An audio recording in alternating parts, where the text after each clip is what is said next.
Unity of Houston is an inclusive church where we seek to understand and live the teachings of Jesus and other spiritual masters. At Unity, we welcome all people from all spiritual paths and every walk of life. We celebrate the diversity of our city and of our world, and we teach love, tolerance, and oneness, seeking to live in harmony with open minds and open hearts. Wherever you are in your spiritual path, you are always welcome at Unity. Join us and discover that the life of your dreams is already within you. The title I've chosen today is called The Power of Enough. I think I have about 18 different sermons that begin with the power of. And it makes sense to me that if we are seeking to live by unity principles, by spiritual truths, we need power in our lives to transform. Spiritual power. Not power of the earthly conditions. And so that's what we're talking about. But this is kind of a different one. I chose this idea, the power of enough, sort of as a correction to some of the misuses and abuses of our prosperity teachings. I'm going to more about that in just a moment. But first, I need to tell you about Bob. Bob had just moved from Texas to Montana, and he walked into the local watering hole, and he ordered 3 draft beers. And the bartender said, "You might be new around here, but you don't have to do that. You could just order one at a time, and I'll bring you another one when you need it." He said, "No, this is a tradition. I have 2 brothers. Both of them are serving in the military overseas, one in the Air Force, one in the Army. And before they were deployed, we drank a beer together, and we committed to doing this, just to hold that space and remember our brotherhood." And the bartender said, "Absolutely." Gave him 3 beers. A little bit, he ordered 3 more. And this became a tradition for him, and the local people there in Montana, they loved him, and they had a great respect for what he was doing by honoring his brothers. A few months after, he came in and he ordered 2 beers. And the bartender, the whole room felt a hush, and the bartender poured the 2 beers and said, "I'm so sorry for your loss." And Bob said, "Oh, no, my brothers are fine. But last Sunday, my wife and I joined the Baptist church, and I quit drinking. But my brothers are Presbyterian."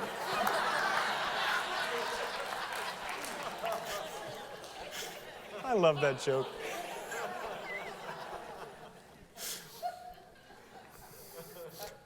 There's always enough.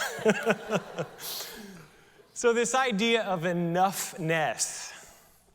How many of you, when you hear the word enough, do you put the word barely in front of it? Does the word enough have a sense of just barely enough to get through? That was me. I had this sense of I needed more than enough. Barely enough was not going to cut it. I needed more. And a few years ago, my teacher, Reverend Dr. Petra Wildis, who will be here July 17th, I think, she gave a sermon about this topic. And she talked about the fact that enough means enough. And that our sense of scarcity around it is not in alignment with the truth of spiritual sufficiency. That if we are living in sufficiency, then we know that we have enough and it is sufficient to all of our needs. Sometimes in our teaching of the abundance of the universe available to us, it gets commingled with some very human ideas of materialism and greed. Like, I need mine, and I'm going to use spiritual principles to get mine, and maybe more than I need, and more than enough. I remember when I first started taking prosperity classes, the words like opulence, lavish good, those were the kind of this language we used back in the early 90s around this.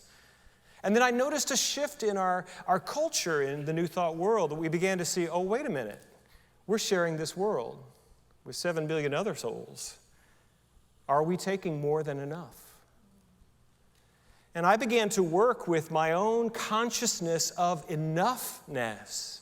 Now, don't get us wrong. We believe in the abundance of the universe, that your needs should be met with plenty to share, plenty to save, plenty to feel that sense of abundance and prosperity. But I have witnessed people in our own movement who are just always needing more. And that sense of hunger and devouring and consuming is not true prosperity teaching. It's something else.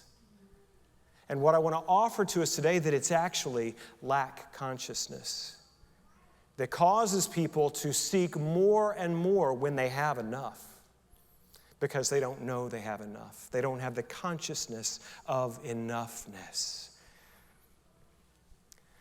I love the word sufficiency. And if we think about the way this ecosystem on planet Earth has evolved and come to be, how many of you have ever had to have a savings account for oxygen for your breath? Now, I know some people need oxygen canisters, that's a different thing. But for those of us who don't have any issues with our lungs, it's here. Take a breath right now if you want to test it. A big one, the biggest one that you can. Did anybody feel like somebody took your amount of oxygen in this breath? Did you have enough for yourself, even though everybody else was taking all they wanted to? I want you to remember that feeling. That's the way it's designed. That every one of God's sons and daughters and creatures, great and small, are designed to live in a system of sufficiency and enoughness. And we can see what happens when we ignore the balance in the environment, can we not? When we can see the abuses of seeking to rape and pillage the earth's resources for personal gain, it just doesn't work. And I'm so grateful that even in our abundance teaching, we are coming to a new understanding that there is enough for all of us to use in good stewardship and in generosity. That's what I want to talk about with enoughness. I want to share with you a process that we're not going to do the whole process here. Some of you have done it in personal counseling, and we've done it in workshops. It was called Fear to Faith, created by Marcia Sutton and Lloyd Strom, two ministers from the Centers for Spiritual Living. We've done it at retreats too, where when we notice we have an issue in our life, this process leads us back to a childhood experience where a false belief got formed in us. And our false beliefs are what cause us to get out of balance with life. We don't believe that God is enough, so we will act out in ways that aren't in alignment with flow and harmony and order. My friend Kathy Hearn, she's one of my mentors, she said that a false belief is always formed in a child's mind in response to an adult situation. And that happened for all of us. None of us grew up in perfect families, right? I see people kind of looking like, yeah. None of us did. We all grew up in family systems where there were these beliefs. And that's one of the beautiful things about being in this teaching, in this community, is we learn to examine those earlier unsupported beliefs and identities and discard them and discover the spiritual truth of who we are.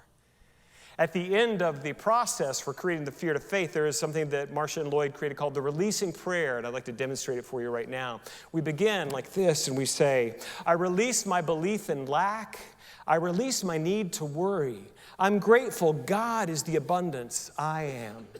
Now, those qualities shift depending on whatever people are working with in that process, but I'd love you to use those words with me now.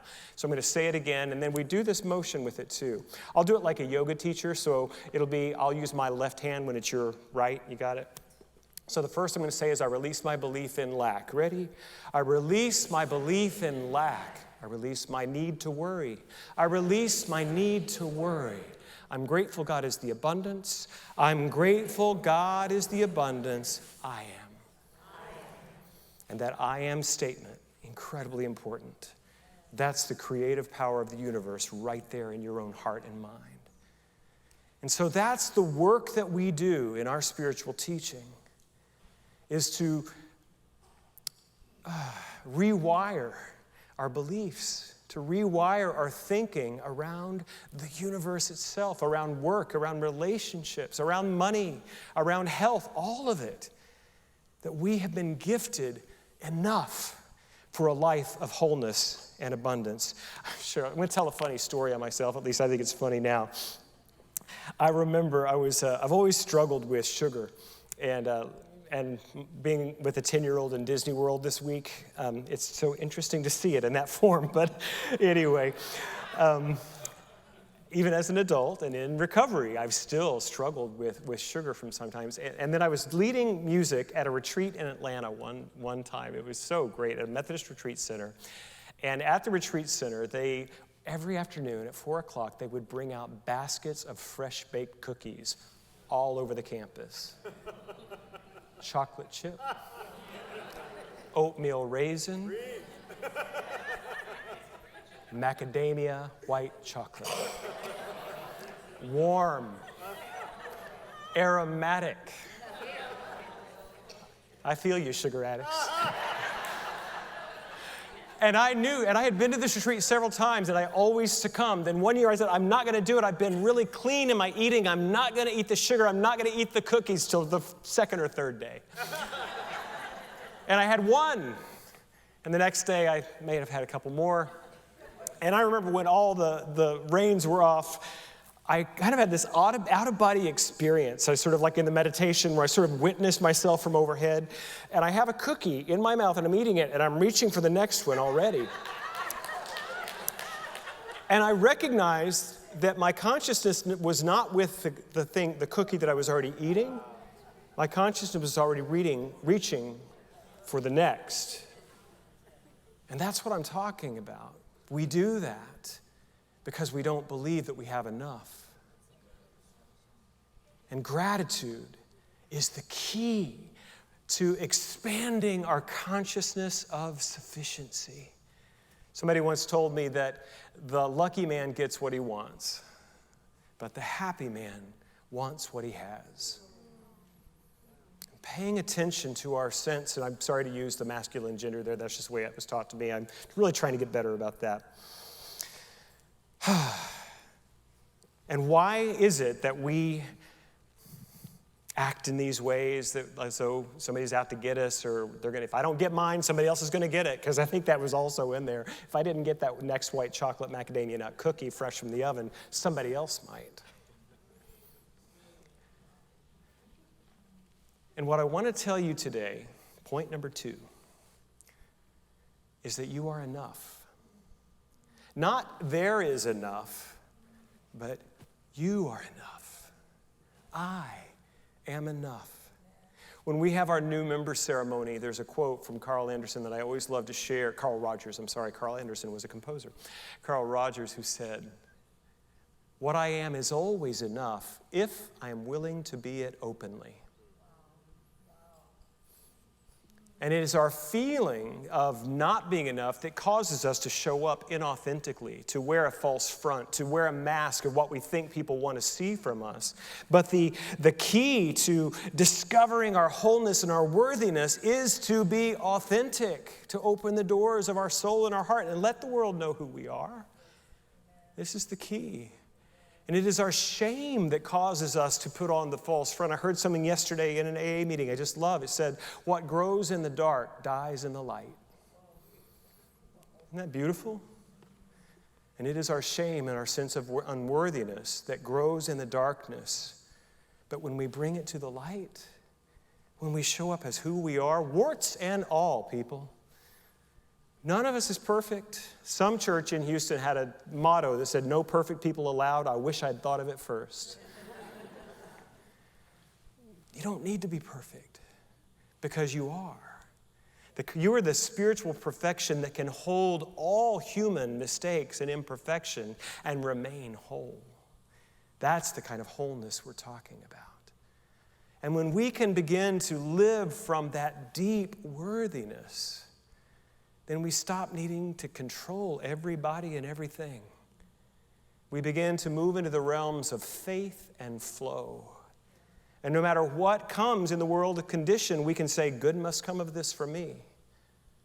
Good must come of this for me." There's a story I'd like to share with you. I've been reading through the Gospels in my personal devotion time, and this morning, I wasn't planning on sharing either of these. In the first 8 chapters of Luke 18 and the last 8 verses of chapter 18 in Luke really struck me today. This is a parable of Jesus of Nazareth. It's not one of the big ones. It's not the Good Samaritan or the prodigal son, but it's really powerful, and Bible people will know it. This is Luke 18:1. He told them a parable to the effect that they ought always to pray and not lose heart. He said, "In a certain city there was a judge who neither feared God nor respected man. And there was a widow in that city who kept coming to him and saying, "Give me justice against my adversary." And for a while he refused. But afterward he said to himself, "Though I neither fear God nor respect man, yet because this widow keeps bothering me, I will give her justice, so that she will not beat me down by her continual coming." And the Lord said, "Hear what the unrighteous judge says. And will not God give justice to his elect who cry to him day and night? Will he delay long over them? I tell you, he will give justice to them speedily." Jesus was a master teacher. He taught in these beautiful stories because we can place ourselves in the narrative. And embedded in that narrative are principles of liberation and truth. Now, what you have to understand is some context here is that a widow in Jesus' culture had about the lowest standing and least security of anyone, because it was a patriarchal society, and a woman depended upon either her father or her husband for her well-being. And so a woman who had lost her husband, and maybe she was too old to remarry, maybe she was 29 or 30 in that culture. I know, please. Jesus spoke to his audience knowing they knew what it meant to be a widow. And the widow in his story a wrong had been done her. And she went to the judge, which was always a man in that day, although in the Old Testament there is a recording of Deborah, who was appointed a judge by the people. But he went to the judge and said, "Give me justice. Go after him. They owe me. This is mine. Take care of it." And, if it had been an important somebody in the culture, then I'm sure the judge would have been, yeah, I'll be right on it. But he had really nothing to gain from serving this widow. And it wasn't his own nobility that caused him to do right by her. What was it? Her persistence. She stood in her truth. I ought to have what is mine.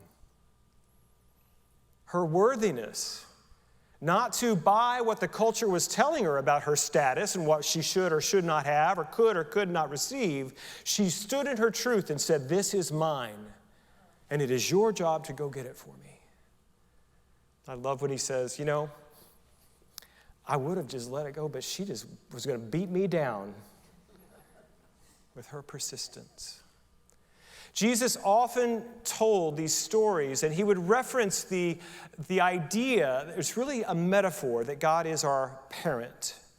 It's a great lens to think about the divine, but Jesus always pointed beyond. Remember earlier he said, if your child asked you for a fish, would you give them a snake? How much more would our Heavenly Father give you everything? And he said, it is the Father's good pleasure to give us the kingdom. Jesus was always trying to use a story, a metaphor, of maybe a parent and a child, but then say, God is so much more. A judge who is earthly and does what's right by the earth, but God is like that, but so much more. This story is not about manipulating the infinite creative genius of the universe into giving us what we want by beating him down. What Jesus is pointing us to is the idea that God has already said yes. God has already said, yes, you are worthy. God has already said, it is yours. It's done unto you as you believe. So tell me then, where does the change need to occur? In our beliefs, in our sense of worthiness, in our sense of receptivity. That is where the change must happen. And this is because of the great gift of autonomy and free will. God is simply waiting for you to wake up to who you are and say, this is mine, I now receive it. This is mine by divine right of consciousness, I receive it. I release my belief in lack. I release my need to worry or control. I'm grateful. God is the abundance. I am. Can you begin to feel the power of this teaching? And I don't know what your belief system, your BS is around the way your life is showing up for you. But I promise there is some place where this applies to your life today. Because this is the human condition, and this is the way of spiritual evolution. So you get to fill in the blanks. Last week, we created a ceremony of prayer and community around the victims of the violence that we've been seeing, particularly around Uvalde and Buffalo. It's hard. It's really hard. And this week, knowing that I was going to preach to you the sermon that I pretty much just preached, I was like, what do I do about this elephant in the room, really? This big thing that is up in our culture, and what do we say about it? And how does this even fit with this idea of the sufficiency of God and the worthiness we have, and being willing to receive the gift that is already given by the universe? And it occurred to me, everything we need to solve this problem of killing and violence, God has already said yes. God has already given it. It's here. It's already here. All the answers are already here. All the resources we need to solve this, to heal this, to release this, it's here. And what is it that is needed to activate it?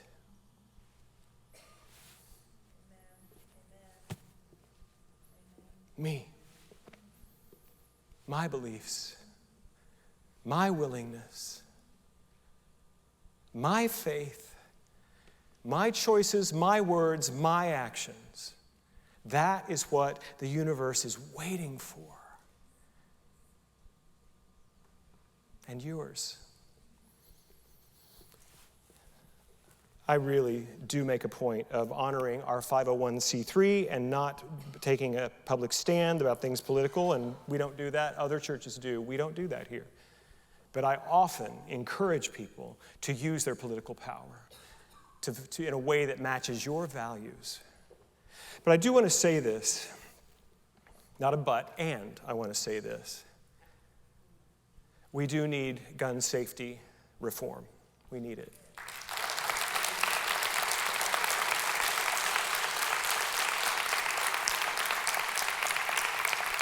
And true, people will still find ways of violence, other ways, but it will curtail it. And all we have to look at is the way that cars have been improved with federal regulations on safety and improvements in technology. They're not infinitely, but way safer than they were 40 years ago. And that's because we took common sense regulation, and nobody thinks about it.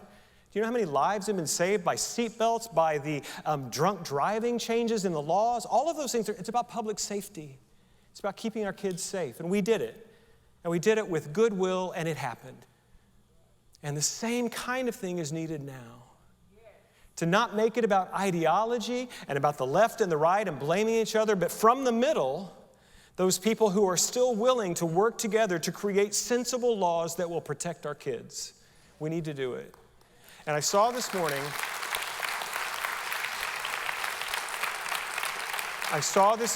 that a group of 250 Republican big donors signed a letter to John Cornyn saying that we need this now. And it's from the middle. Do you get it? It's not from the extremes, it's from the middle that this change will come. That's where influence can still be had, where we can get, and that's most of us are actually there. Did you know that? Most of us are in the middle. And that's where we need to be working. That was aside from my point today. All right. Well, actually, it is my point. I forgot. Howard Thurman backed me up. Reverend Howard Thurman said this: good will not good its way through the world. Did you hear that? Good will not good its way through the world. We have to work at it. The gift has already been given, but we have work to do to reveal it. And finally, I just want to leave with those last 8 verses of Luke 18. Jesus was moving towards Jerusalem, and the throngs were following him with signs and wonders. They marveled at his teaching. They marveled at the light about him, and they saw healings and transformation. And there was a blind beggar by the side of the road, and he heard the commotion, and he's like, "What's up? what is all this noise that I hear about? And then somebody said, well, it's Jesus of Nazareth. He's like, oh, I've heard about him. And he starts yelling, Jesus, Son of David, heal me. And the people around him like, quiet down. We're trying to listen here. What are you doing? And he yelled even louder, Jesus, Son of Jesse and David, heal me. And finally, they couldn't shut him up. And Jesus was, what is that going on over there? And he came over to see, and he said, who has been yelling after me? And he saw the blind beggar. And he said, and the beggar said to Jesus, would you heal me? And Jesus said, would you be healed? Your faith has freed you. And he rose up in sight. Very interesting story. The author of the Gospel of Luke put these stories as the bookends of this chapter for an important reason. Our persistence, claiming our right of spiritual ownership, truly, of what is ours, that we get to say that, like that widow in the first story, to be persistent. Because here's the thing, our emotions are high right now around these killings. But that sorrow and that outrage, that's going to fade. It does, every time. And watch me, it will happen again. But where do we find our persistence? Where do we find that willingness to keep coming back and saying, we need change? We've got to change. And that guy at the end of the story, unwilling to be quiet, claiming his place on the earth to say, this is what I require now.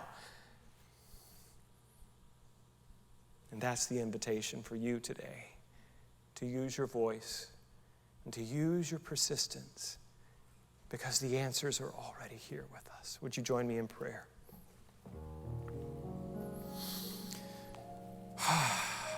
Taking another breath, feeling the abundance of the universe in those O2 molecules. There's plenty here for all.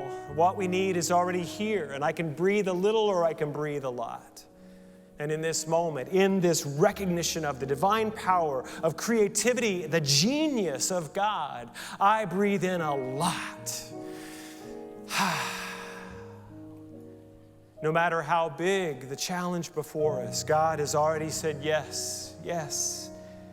Emily Cady told us that the desire in the heart is always God tapping at the doors of our consciousness with infinite supply, only awaiting our demand upon it. So in this moment, we demand, we receive, we are willing to stand in this place of faith and commitment to becoming and to receiving the change that is now needed in the people of earth, in the people of America.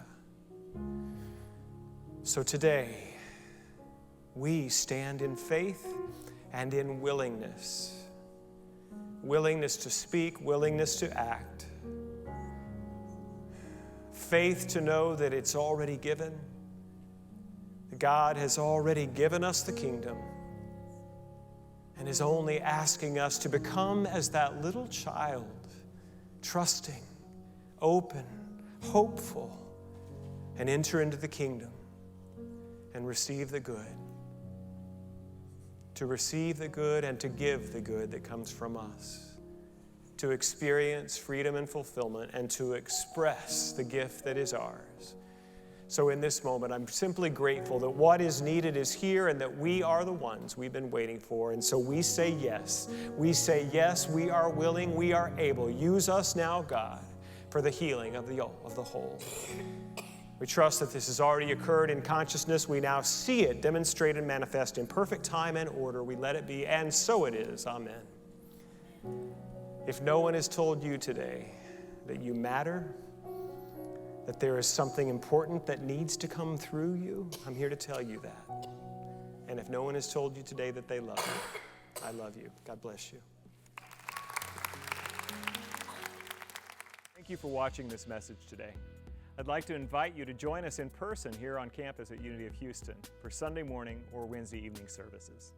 If you can't be with us here on our campus, you can still join us live on Facebook or on our website, unityhouston.org, Sunday mornings at 11 a.m. Central.